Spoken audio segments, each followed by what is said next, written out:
This video begins in Key West, Florida at my hotel on what they call the quiet side of the island. I'm enjoying some breakfast in front of the pool, and then I'm going to enjoy a warm day in the southernmost city in the lower 48. The expected high temperature will be in the lower 80s, but no chance of rain. I'm hoping for what they call a perfect sunset this evening in Mallory Square. First thing will be to walk a couple of blocks to the Southernmost Point Buoy. See all the standing water? That wasn't from a rainstorm. This is from high tide just recently, and I think the drainage system can't handle all the water. You can see how high the water is behind me. It was a very short line to get a fun pic with the buoy. It's great to be back in Key West, home of the sunset. It's early, so just 10 people or so in line. Later this morning, that line will stretch at least a block, maybe more. We'll swing around behind me and take a look at the flooding over here. That water is not going. The drainage system must be completely full of water. Lots of standing water over here. That water is as high as the sidewalk. I wonder if it always floods like this during high tide. You can see just 10 people or so at the buoy. Hey guys, it's Emily. Welcome everyone! When I went to Key West for the first time after Memorial Day in 2023, I didn't have enough time to see everything I wanted to. So now I'm back right before Thanksgiving 2023, and I'll do a deeper dive into what famous and historic people are buried at the Key West Cemetery. Not dive into a gravesite or anything, just visiting the graves of people who were famous or have interesting epitaphs. Then I'll tour the Hemingway House, and I'm looking forward to seeing all the six-toed cats. Then hopefully I'll finally see an amazing sunset in Mallory Square. I'm looking forward to a tropical day. Let's go!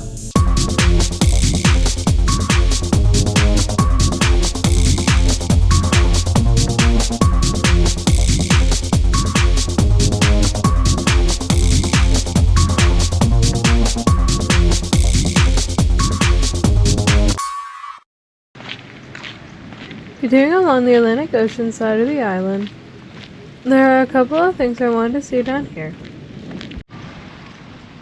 I'm at Higgs Beach, and this is an African refugee cemetery, the only known such cemetery in the United States.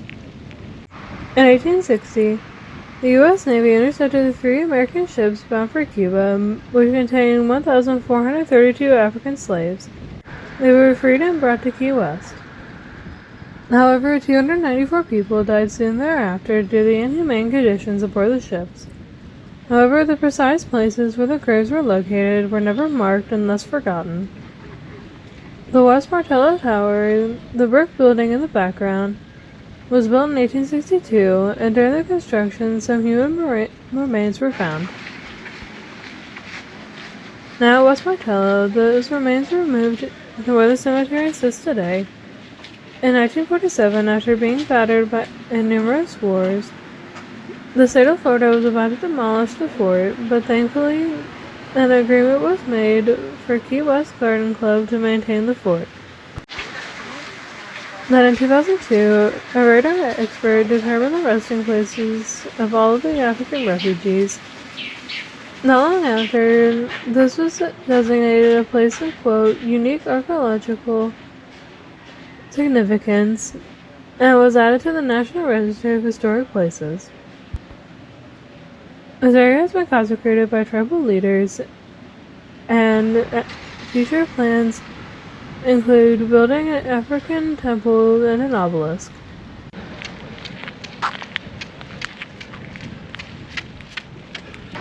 On the other side of the beach, at the entrance to the Edward B. Knight Pier, is the Key West AIDS Memorial.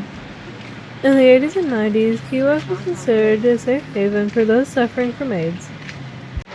Many people stricken with AIDS moved to Key West during that time.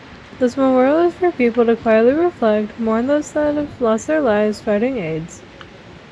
Throughout this memorial are numerous slabs of Zimbabwe granite.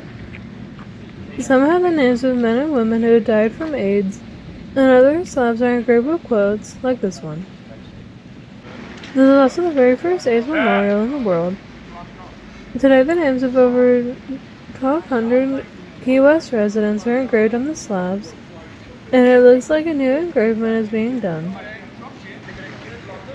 Here's an anonymous quote: "I believe that tears can heal, that memories can comfort, and love lives on forever."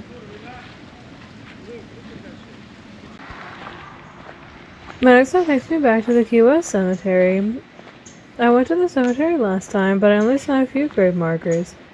This time I'll see many more resting places of famous historical or notorious people tied to Key West, and also visit some grave markers with distinctive or humorous epitaphs.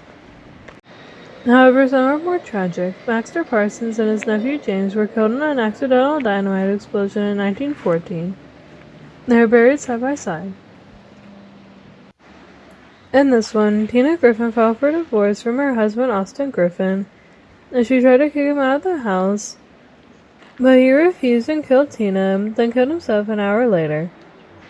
Though the house was placed on Tina's side of their grave site, but the strange part is, why are they buried together? This is noted as a historic marker for Fronia Vickers Bradley. She was killed by bird poachers in 1905. Then two of her younger brothers burned the poacher's house down. The Florida Audubon Society notes that Fronia Bradley sparked the growth of the Audubon movement in the U.S. I was in this section of the cemetery a few months ago, but I wanted to visit again. This fenced-off section is dedicated to the USS Maine disaster, where 260 U.S. sailors serving aboard the Maine were killed when the ship exploded. The ship exploded in Havana Harbor. This event led to the U.S. declaring war on Spain, although it was later determined that the explosion was an accident. There are about 24 soldiers from the Maine buried here, as well as many that served in the Spanish-American War. But there are others buried in this section as well. I might have showed this one last time, but now I have some background on who was interred in this brick crypt, styled like some of the Civil War forts I've seen. This is the final resting place for many members of the Mitchell family. In particular, John Wallace Mitchell was known for building the Overseas Railroad, which connected Key West to the rest of Florida. This must have been created by Mitchell's family. This gravesite is for Richard Pekin, who owned what was then Key West's largest grocery store and built the only octagon-shaped house. I wish I could have seen that house. The grave of General Abe Sawyer is interesting. He wasn't a general, but even though he was just 40 inches tall, he demanded to be buried in a standard-sized grave. Oh, there's a tiny lizard over here. This large gravesite is the resting place of William Von Pfister. He also invested in Key West properties and also owned a grocery store. That store, located at the corner of Whitehead and Southard Streets, is now the Green Parrot Bar. The small cemetery holds about 120,000 people. There are many mausoleums where people are interred vertically. One example is Gabriel Soler, and you can tell by the tiles he was a carpenter and a guitar player. Now looking across the street, and there's a very prominent marker for William Curry. He arrived here in 1847 and became Florida's first millionaire. If you watch my videos from the last time I was in Key West, I pointed out the Southernmost House at the end of Duval Street. J. Vining Harris and his wife built and resided there. The foreman for the construction crew that built the Key West Lighthouse is buried here. His name is Duncan Cameron, born in Scotland. His gravestone is made from local limestone. I wrote this from last time. The grave marker is in the shape of the Florida conch. The legendary Key West personality, and for 25 years, the quote, Secretary General of the Conch Republic, Sir Peter Anderson is buried here. His epitaph, he had fun. Yes. Yes, he did have a lot of fun, and Key West loved him. This grave marker is for Captain Francis Watlington. He built the oldest standing house in Key West back in 1829. The house was moved from Whitehead Street to Duval Street, 1 block away, and tours are offered. I saw the gravesite for Julio and Bertha Lopez last time, which has those fishermen on top of the graves. Julio was an avid musician and lived in Key West all of his 94 years. His grave marker belongs to Minnie Elizabeth Otto. The grave marker has an interesting epitaph. Her life was a beautiful morning.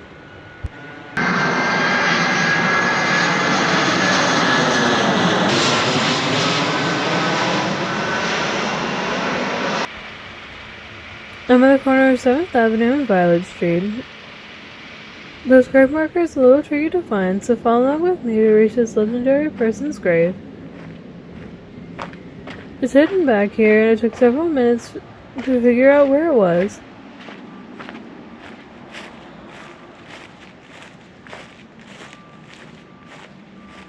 It's this gravesite in front of me. This is a gravesite of legendary Key West resident Joseph S. Russell, the founder of Sloppy Joe's Bar. Sloppy Joe Russell was the captain of fishermen, a rum runner, and became a very good friend of Ernest Hemingway. He ran a speakeasy in Key West during Prohibition. Once Prohibition ended, Russell opened up a saloon. Soon after, Ernest Hemingway became a regular patron, and they became good friends. Rumor has it that Hemingway came up with the current name of Sloppy Joe's Bar. In 1937, the bar was moved to its current location at 201 Duval Street. It's open every day from 9 a.m. to 4 a.m. One day I hope to visit, maybe not late at night, but in the afternoon. Now I'm at the gravesite of Gladys Bates. This has what is considered the most delicately carved angel in the cemetery. It's definitely a very beautiful piece of artwork of an angel looking over the gravesite. I saw this gravesite last time I was here. This marker with all the beads is the resting place of Captain Outrageous. Originally a financial analyst, he gave that up when he moved to Key West, and he became a prolific artist. He ran for mayor of Key West, opened a restaurant, and an art gallery of his work. He had a fatal heart attack and a stroke on the steps of his art gallery. The Key West Cemetery is subdivided into smaller areas such as the Catholic Cemetery, which is the 300 square foot section added in 1868. Last time I was here, I learned the Gatto family was one of the most prominent families in Key West since they arrived here in 1874. The patriarch Eduardo Gatto Jr. founded the largest cigar factory in Key West, and he was very generous with his time and money. Many members of the Gatto family are buried here. You may recall I visited the Gatto family pocket park next to my hotel, and it had a very large cigar sculpture. There are many other prominent Catholic Key West residents buried in this section of the cemetery. Back in the main cemetery and checking out the other grave markers, such as this one for Thomas Romer. He was born in the Bahamas in 1783 and served in the War of 1812. He died in 1891, and his grave marker notes his age of 108 years. And also he was a, quote, good citizen for 65 years. Down here's a mausoleum near the Benign Zion section of the cemetery that has a couple of very interesting epitaphs. We've seen a few very humorous epitaphs in here, so let's see what these say. At the top of this wall, there's a grave marker for Gloria M. Russell. She passed away in the year 2000. Her epitaph reads, I'm just resting my eyes. Here's another one from B.P. Roberts. Her epitaph reads, I told you I was sick. You gotta love it. A sense of humor from the great beyond. The section of the cemetery has many levels of people interred here. Maybe not bodies, but perhaps ashes. There are a lot of markers here. Here's another funny epitaph from Alan Dale Wilcox. If you're reading this, you desperately need a hobby. Here's another one nearby from Laura H. Ford, apparently someone's daughter when she passed. It says, "You're always my favorite, love Mom." Yet another funny epitaph, this one from Stacy J. Lane. It reads, "I'm feeling much better now." This person died just 5 years ago. Brandy Scott Smith's epitaph reads, "Just when things were going so well." And here's one more from Martha B. Podve. Her epitaph reads, "I always want to rest by the sea." I have one more epitaph from Edwina Laurice. Below is her son, Harry Domingo Laurice, who died about 10 years ago. But there's a secret back here. Behind her son is her old epitaph. Devoted fan, a singer, Julio Iglesias. The best-selling Latin artist in history. Edwina's little secret lives on. There are many more interesting grave markers here. My last video in Key West showed some of them. There's probably 40 or 50 more markers I could show, but it's getting hot and I have other things to see this afternoon. Probably the most notorious event to happen at the cemetery involves the corpse of Elena Milagros de Hoyos, a Key West doctor in his 50s named Carl von Kosel who took a liking to Elena, but she died of tuberculosis at the age of 22. Elena was buried in a mausoleum in the cemetery, which von Kosel paid for. Immediately before she was interred, von Kosel made a mask of Elena's face. 2 years later, Carl von Kosel takes Elena out of the mausoleum and lives with her corpse until the police found out 7 years later. So Elena's body was buried in the cemetery again, in a secret place, away from the mausoleum, which was destroyed by von Kosel after her second interment.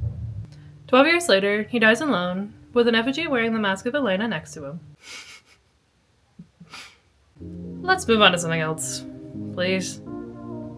A few blocks away is a store called Mac's Sea Garden. Outside the building is a sea sponge monster. It looks to be about 7 feet tall, but not too threatening looking. But don't be deceived, because if a customer misbehaves, this creature will exfoliate them to death. This creature is an homage to the sponging industry, which Key West held monopoly during the last half of the 19th century. Mac's Sea Garden refers to itself as the Woolworth of the South. Woolworth was once a popular discount retailer with thousands of locations. They're gone in the US, but still popular in Mexico. Alright, let's leave the sea monster and head to our next destination. I'm now a block west from famous Duval Street, where I'll be taking a tour of the Hemingway House. The house was built in 1851 and was updated during the 1930s while writer Ernest Hemingway lived here. Here are the prices. Adults cost $18, and that includes the state and county sales taxes. Children ages 6 to 12 cost just $7. This used to be cash only, but only recently do they accept credit cards. They have 2 very strict rules: no picking up the cats, petting interaction with the cats are allowed at your own risk. So don't piss on the cats, and they won't scratch or bite you. There are dozens of cats on the property. They are well cared for and are very friendly around people. Before my group is called, I can walk around the garden area. There are many different types of plants all around the house, lots of shade for the kitties.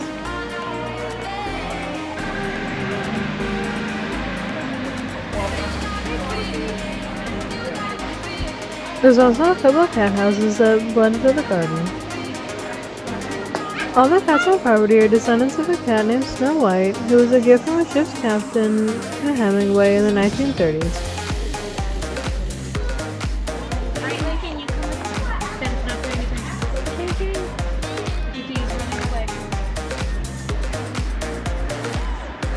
Here's a very large cat kennel. Hemingway loved the cat because it had 6 toes. Today there are 60 cats that live here.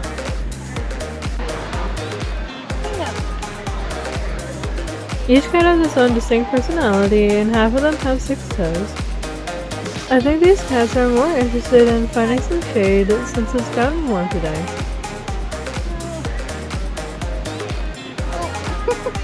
There's no friend as loyal as a book. The Ernest Hemingway quote is on this marker. It notes that he lived here from 1931 to 1939. This house is also recognized as a National Historic Landmark. Our group has been called, so now I'm inside the house, where our tour guide is taking us through a number of rooms in this massive house. This is what the house looked like when it was built. Here's a Forsyth, too. Built this house in 1851, complete with a basement. He lived here until his death in 1889, when the house went into disrepair until Ernest Hemingway purchased it in 1931. There are some pictures of the Hemingway House from the 1880s and into the 1960s, from its construction to its purchase by Hemingway, and then how it looked with lots of foliage in the 1960s. Hemingway was an excellent fisherman. He reportedly trained others on how to fight big fish and reel them in. This display has a model of his fishing boat, and there are also 2 typewriters from the 1930s. Look at the fish platter on top of this cabinet. Inside the cabinet are some dishes and cups. On this shelf is some glassware, and I noticed a glass panel over the shelf, so now I can accidentally break those glasses. This was considered a fancy kitchen back in the 1930s. Also, the tile work on the walls is very nice. There's a picture of Hemingway above this antique fireplace. I think this is the dining room. The table is a little small. It might seat 6 people. Some pictures on the wall, and I see a dish statue on the table. An antique birthing chair on the right, and take a look at this bathroom. Very beautiful tile work on the floor. Look at the design of the tiles. Another typewriter and some of Hemingway's literature. On the wall are more pictures and various photos of Hemingway at various stages of his life. Hemingway spent much time in Paris. Some novels were adapted into movies. A Farewell to Arms came out in 1932, starring Gary Cooper and Helen Hayes. In 1957, Rock Hudson starred in the remake. Another typewriter in the bottom shelf of this cabinet, and also has more pictures. Hemingway was a magazine correspondent during the D-Day invasion at Normandy, France. Inspired by Theodore Roosevelt, the Hemingways and a Key West friend went to Africa for a 3-month-long safari. Here's another bathroom with large windows, and look at this compact corner sink. The bathroom is attached to this beautiful bedroom, and there's a cat sleeping in the exact center of the bed. That cat ignored those metal stanchions. And there's another cat sleeping between those 2 pillows. That's a good place for cats to sleep in comfort. There are porches all along the upstairs level of the house. Take a look at the lighthouse toward the top of the screen. Seems like Hemingway had one of each plant he could find and planted them in his garden. This looks like a neat sculpture with a large olive jar on top of a tile platform. That tiled piece is actually a urinal, a gift from Sloppy Joe's, since Hemingway spent so much time in the establishment. Hemingway put in a large in-ground pool in the 1930s. This massive pool is 24 feet wide and 60 feet long, and holds over 80,000 gallons of water, but Hemingway hated how much it cost.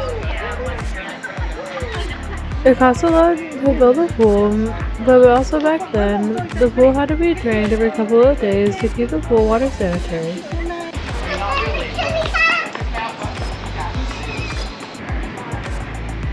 Up these stairs is Hemingway's writing studio. Let's check that out.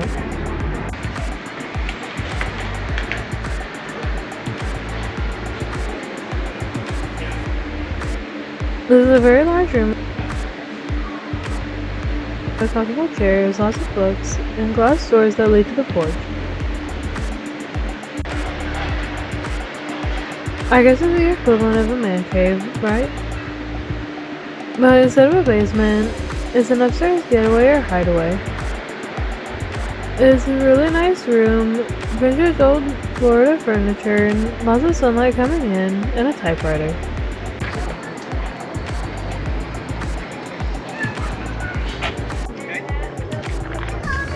Here's the cat cemetery, where many of the cats have been laid to rest. The concrete has been etched with names, birth, and death years of some of the cats. There are some displays that show many of the cats that once lived here, and they have the names of actors, writers, or artists, such as Mark Twain, Pablo Picasso, Emily Dickinson, and Mae West.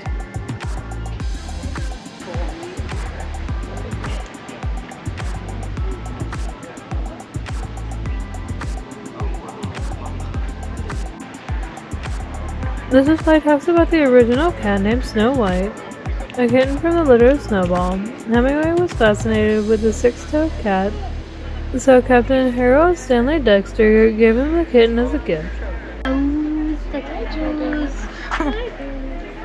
That's just following a cat.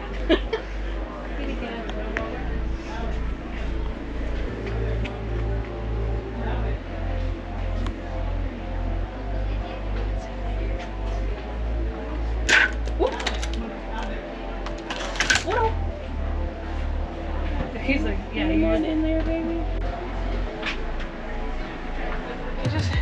You want in there, don't you? He's like, I'll wait.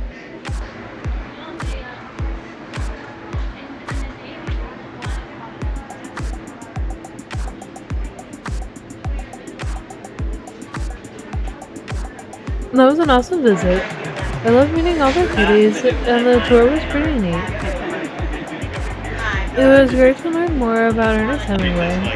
Even the urinal was a funny story, and it is a classic Key West story.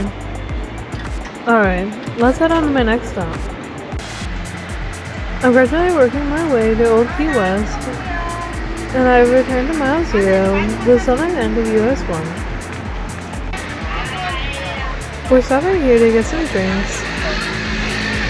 It's very warm and humid, even though it's late November. It's probably 82 degrees right now, and there are no clouds at all. There are lots of good Mile Zero gifts and souvenirs at either of these stores at the corner of Whitehead and Fleming Streets. I'm just 3 or 4 blocks away from Mallory Square. I'm walking by the Banyan store, and appropriately enough, there's a very large banyan tree in front of this building. Now I'm Mallory Square, and I found a spot where I can get a good view of the sunset. I'm on a corner where nobody can obstruct my view of the sunset. About 30 minutes to sunset, and this is promising. No clouds between the sun and the ocean. Take a look at all the people waiting patiently for the sunset. And there's also some boats heading out with lots of people so they can watch the sunset from the water. There are also a number of restaurants and hotels with outdoor seating. About 15 minutes until sunset, and it's still looking really great. You see a bunch of boats well offshore, but I still have an unobstructed view of the sun. The sunset celebration starts 2 hours before sunset, which features magicians, musicians, artists, and sometimes food trucks. The celebration is also to mark the passing of another day in paradise. But look at what's happening on the horizon, just a few minutes left until sunset. See the clouds building out there? I hate to say it, but it looks like the perfect sunset is going to be foiled by that thin line of clouds out there. They're expecting some rain late tonight, So maybe that's the start of what will be coming across the island overnight.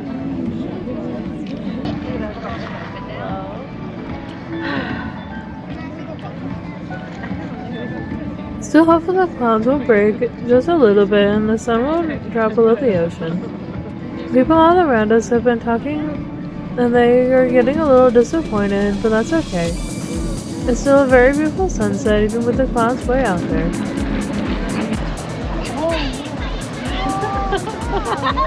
Nope, doesn't look like the clouds will break. Oh, so close, but you can see the sun disappearing just above the ocean. Look at all those boats out there right now. Let's see the last minute or so of the sunset. It's not going to be the quote perfect sunset since the layer of clouds was built up way in the distance. And the sun will set behind the clouds instead of the ocean, but that's okay. Let's all enjoy the sunset together. Shall you?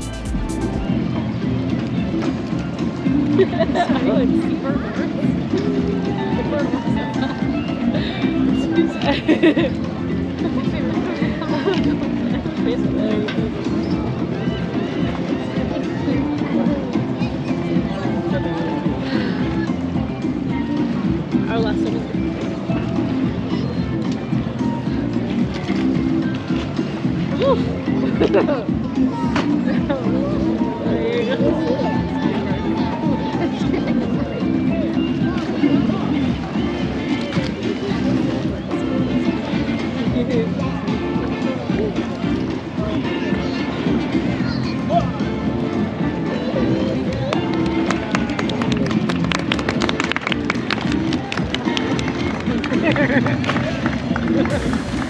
Sounds like the applause from the large crowd. I guess the sunset was perfect enough. Now walking back to the quiet side of the island. It's a little over a mile to walk from one end of the island to the other. I'm a little hungry and I'm looking for somewhere more quiet to eat. I found this place that serves lobster pizza. I also want to apologize for the very grainy nighttime video. The GoPro does very poorly in low light, and I had not yet purchased my new DJI Osmo Pocket 3 when I filmed this. I think this was $30. There's a 12-inch pizza topped with white sauce, cheese, and lobster. It looks really good, and I'm thinking $30 is probably about right when you consider the lobster roll is still for about that much. This looks very delicious. For our final dessert during this latest visit to Florida Keys, we have this restaurant's version of key lime pie.